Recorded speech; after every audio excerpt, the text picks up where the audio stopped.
Pemirsa, TNI Manunggal Membangun Desa atau TMFD yang ke-113 tahun 2022, Kodim 0119 Bener Meriah resmi dibuka oleh Wakil Bupati Bener Meriah di Aula Makodim dan dihadiri sejumlah unsur pimpinan daerah.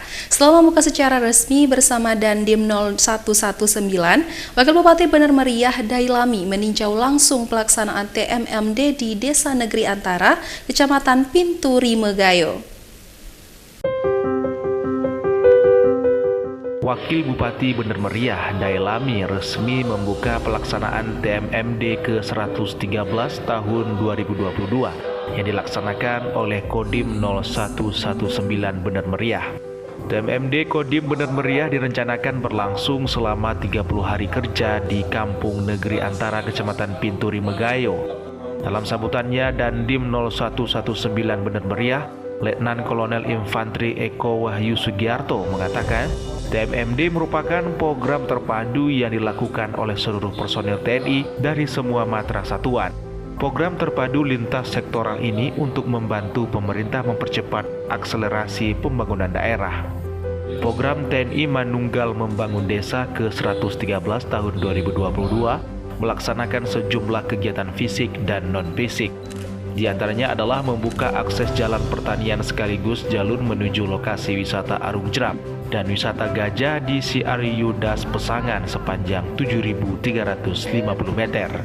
Selaras dengan tema yang diusung, TMMD mendedikasikan pada membangun NKRI. Dengan adanya pembukaan jalan diharapkan bisa menumbuhkan perekonomian masyarakat dari sektor pertanian yang selama ini memilih meninggalkan kebunnya karena sulitnya akses jalan terutama untuk mengangkut hasil perkebunan. Selain itu, pembukaan jalan memberi kemudahan akses kendaraan bagi wisatawan yang akan menikmati olahraga Arung Jeram dan melihat gajah jinak di CRU Das Pesangan. Dengan baiknya akses jalan bisa mendorong meningkatkan jumlah wisatawan yang datang serta berdampak pada peningkatan ekonomi masyarakat.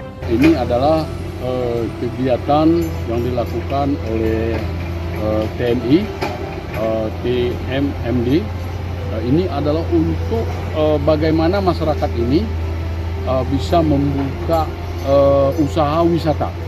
Karena kita punya Sungai Pesangan, airnya sangat deras. Di situ bisa kita adakan nanti Arung Jeram. Arung Jeram, kemudian setelah sampainya nanti di CRU, kita punya gajah di situ. Jadi bagi saudara-saudara kita yang mau melihat gajah jinak ataupun gajah liar, ini di sini sudah tersedia gajah alam. Itu yang pertama.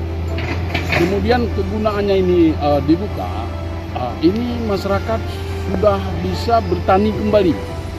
Karena insya Allah gajah dengan adanya fencing atau kawat kejut ini 95% sudah terjaga semua. Tanaman-tanaman masyarakat, kemudian kalau masyarakat mau bertani, tidak ada lagi gangguan dari gajah-gajah liar. Dari Kabupaten Bener Meriah, Yusradi, iNews melaporkan.